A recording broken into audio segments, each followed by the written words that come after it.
Hello, hi my viewers, I am Darshana and welcome back to my channel Darshana's Vlogs. ഇന്നത്തെ വീഡിയോയിലോട്ട് എല്ലാവർക്കും സ്വാഗതം. ഇന്ന് നമ്മൾ 10 മണി ചെടിയുടെ കെയറിങ്ങും അതുപോലെ ഈ ഒരു ചെടിയിൽ നിറയെ പൂ വിരിയിക്കുന്നത് എങ്ങനെയെന്നാണ് നിങ്ങളുമായിട്ട് ഷെയർ ചെയ്യാൻ പോകുന്നത്. അപ്പോൾ ഇന്നത്തെ വീഡിയോ നിങ്ങൾ എല്ലാവരും കണ്ടു നോക്കൂ. കണ്ടിട്ട് ഇഷ്ടമാവുകയാണെന്നുണ്ടെങ്കിൽ നമ്മുടെ ചാനൽ ഇതുവരെ സബ്സ്ക്രൈബ് ചെയ്തിട്ടില്ലെങ്കിൽ നമ്മുടെ ചാനൽ ഒന്ന് സബ്സ്ക്രൈബ് ചെയ്തോളൂ. തൊട്ടടുത്ത ആ കുഞ്ഞു ബെൽ ബട്ടൺ കൂടി ഒന്ന് എനേബിൾ ചെയ്തോളൂ ട്ടോ. അപ്പോൾ നമുക്ക് വീഡിയോയിലോട്ട് പോവാം. ഇതിനെ 10 മണി ചെടികൾ അഥവാ ടേബിൾ റോസ് എന്നീ പേരിലാണ് അറിയപ്പെടുന്നത്. രണ്ട് തരത്തിലുള്ള 10 മണി ചെടികളാണ് നമ്മുടെ ഇവിടെ കാണപ്പെടാറുള്ളത്. ഒന്ന് പോർട്ടുലാക്കയും ഒന്ന് പെർസുലൈനും. ഇലകൾ നീണ്ടിരിക്കുന്നവയെ പോർട്ടുലാക്ക എന്നും ഇലകൾ പരന്നിരിക്കുന്നവയെ പെർസുലൈനും എന്നാണ് അറിയപ്പെടുന്നത്. വേനൽക്കാലങ്ങളിൽ നമ്മുടെ ഗാർഡൻ വളരെ മനോഹരമാക്കുന്ന ഒന്നാണ് 10 മണി ചെടികൾ. സൂര്യപ്രകാശം നന്നായി കിട്ടുന്ന ഏരിയയിൽ വെച്ചു കഴിഞ്ഞാൽ ഒരുപാട് പൂക്കൾ തരുന്ന ചെടിയാണിവ. സൂര്യപ്രകാശം കിട്ടാതെ ആയാൽ പൂക്കൾ കുറയുകയും ചെയ്യും. പല കളറിലും പൂക്കൾ തരുന്ന 10 മണി ചെടികൾ ഉണ്ട്. ഉണ്ടയായും ഇതളായും പൂവുകൾ വിരിയുന്ന പല ടൈപ്പായിട്ടുള്ള 10 മണി ചെടികളുടെ പൂക്കൾ നമ്മുടെ നാട്ടിൽ തന്നെ കാണാറുണ്ട്. എളുപ്പത്തിൽ തന്നെ പിടിച്ചു കിട്ടുന്ന ഒരു ചെടിയാണിത്. തണ്ടു മുറിച്ച് നടുകയും ഇതിൻ്റെ വിത്ത് പാകിയും ഇതിനെ നമുക്ക് പ്രൊപ്പഗേറ്റ് ചെയ്തെടുക്കാവുന്നതാണ്. തണ്ടു മുറിച്ച് നട്ടുകഴിഞ്ഞാൽ പെട്ടെന്ന് തന്നെ പിടിച്ചു കിട്ടുന്ന ഒരു ചെടിയാണിത്. സാധാരണയായി ഈ ഒരു ചെടിയെ ഞാൻ നട്ടുപിടിപ്പിക്കാറ് മണ്ണും ചാണകപ്പൊടിയും കൂടി മിക്സ് ചെയ്ത മിശ്രിതത്തിലാണ്.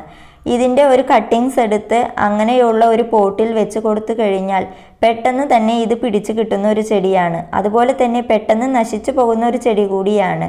ഓവറായി വെള്ളം ഇതിന് ഒഴിച്ചു കൊടുക്കാതിരിക്കാൻ വേണ്ടി നമ്മൾ പ്രത്യേകം ശ്രദ്ധിക്കേണ്ടതാണ്. അതുപോലെ തന്നെ തണലുള്ള ഏരിയയിൽ ഈ ഒരു ചെടിയെ കൊണ്ടുവയ്ക്കാതിരിക്കാനും പ്രത്യേകം ശ്രദ്ധിക്കണം. പിന്നെ ഇതൊരു സെക്കുലൻ്റ് വിഭാഗത്തിൽ പെടുന്ന ചെടിയാണ്. അതുകൊണ്ട് തന്നെ ഇതിൻ്റെ ഇലകളിലും തണ്ടുകളിലും വെള്ളം ശേഖരിച്ചു വയ്ക്കുവാനുള്ള കഴിവ് ഇതിനുണ്ട്. അതുകൊണ്ട് നമ്മൾ ഈ ചെടിക്ക് വെള്ളം അമിതമായി ഒഴിച്ചു കൊടുക്കാതിരിക്കാൻ വേണ്ടി പ്രത്യേകം ശ്രദ്ധിക്കണം. വെള്ളം ഓവറായി കഴിഞ്ഞാൽ ഈ ഒരു ചെടി പെട്ടെന്ന് തന്നെ നശിച്ചു പോകും. അതുകൊണ്ട് നമ്മൾ ദിവസത്തിൽ ഒരു തവണ മാത്രം ഇതിന് വെള്ളം ഒഴിച്ചു കൊടുക്കാൻ വേണ്ടി ശ്രദ്ധിക്കണം. വെള്ളം നമ്മൾ ദിവസവും ഒഴിച്ചു കൊടുക്കുന്നത് നമ്മൾ ഡയറക്റ്റായിട്ട് സൂര്യപ്രകാശം കിട്ടുന്ന ഏരിയയിൽ വെച്ച് കൊടുക്കുന്നത് കൊണ്ടാണ്. ഓവറായി വെള്ളം ചെന്നാലും വെള്ളം കിട്ടാതെ ആയാലും ഈ ഒരു ചെടി പെട്ടെന്ന് തന്നെ നശിച്ചു പോകും. ഇതിൻ്റെ ഓരോ സ്റ്റെമ്മും നമ്മൾ വേറെ വേറെ പോട്ടിൽ നട്ടുകൊടുത്തു കഴിഞ്ഞാൽ ഇതിൻ്റെ പല ടൈപ്പ് കളേഴ്സായി ഇതിൽ ഫ്ലവർ വിരിയാറുണ്ട്. അതാണ് ഈ ഒരു ചെടിയുടെ ഏറ്റവും വലിയ പ്രത്യേകത എന്ന് പറയുന്നത്. മഴക്കാലം ഒട്ടും തന്നെ ഇഷ്ടപ്പെടാത്തൊരു ചെടിയാണിത്. അതുകൊണ്ട് തന്നെ മഴക്കാല സംരക്ഷണം പ്രത്യേകമായി ഇതിന് നൽകേണ്ടതാണ്.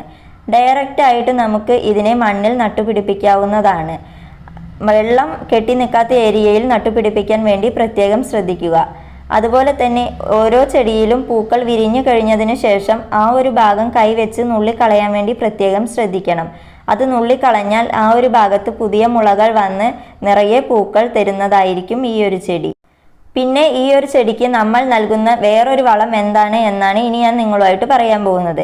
ഇത് നമ്മുടെ വീടുകളിലെല്ലാം തന്നെ സാധാരണയായി കാണപ്പെടുന്ന പച്ചക്കറികളിൽ ഒന്നായ ചെറിയ ഉള്ളിയുടെയും വലിയ ഉള്ളിയുടെയും തൊലിയാണ്. ഇത് നമ്മൾ സാദാ പച്ചവെള്ളത്തിൽ തന്നെ ഒരാഴ്ചയോളം ഇട്ടുവെക്കുക. ഇത് നമ്മൾ ആവശ്യം കഴിഞ്ഞാൽ വെറുതെ കളയുന്ന ഉള്ളിയുടെ തൊലിയാണ്. ഇത് വെള്ളത്തിൽ ഇട്ട് വെച്ച് ഒരാഴ്ച കഴിയുമ്പോഴത്തേക്കും ഇതിൻ്റെ വെള്ളത്തിനൊക്കെ നന്നായിട്ട് കളർ ചേഞ്ച് വരും.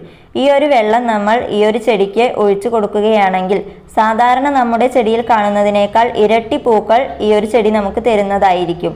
ഇത് എന്തായാലും നിങ്ങൾ ട്രൈ ചെയ്ത് നോക്കണം. അപ്പോൾ ഇന്നത്തെ നമ്മുടെ ഈ ഒരു വീഡിയോ ഇത്രയൊക്കെ ഉള്ളൂ. അപ്പോൾ ഇന്നത്തെ ഈ ഒരു വീഡിയോ നിങ്ങൾക്ക് എല്ലാവർക്കും യൂസ്ഫുള്ളായി കാണുമെന്നാണ് വിചാരിക്കുന്നത്. നിങ്ങൾക്ക് ഇഷ്ടമാവുകയാണെന്നുണ്ടെങ്കിൽ നമ്മുടെ ചാനൽ ഇതുവരെ സബ്സ്ക്രൈബ് ചെയ്തിട്ടില്ലെങ്കിൽ നമ്മുടെ ചാനൽ ഒന്ന് സബ്സ്ക്രൈബ് ചെയ്തോളൂ. അതുപോലെ തന്നെ ലൈക്ക് ചെയ്യൂ, ഷെയർ ചെയ്യൂ. നിങ്ങളുടെ കമൻസ് ഒക്കെ നമ്മളെ അറിയിക്കണം. അപ്പോൾ അടുത്തൊരു നല്ല വീഡിയോ ആയി വരുന്നത് വരെ എല്ലാ കൂട്ടുകാർക്കും ടാറ്റാ ബൈ ബൈ.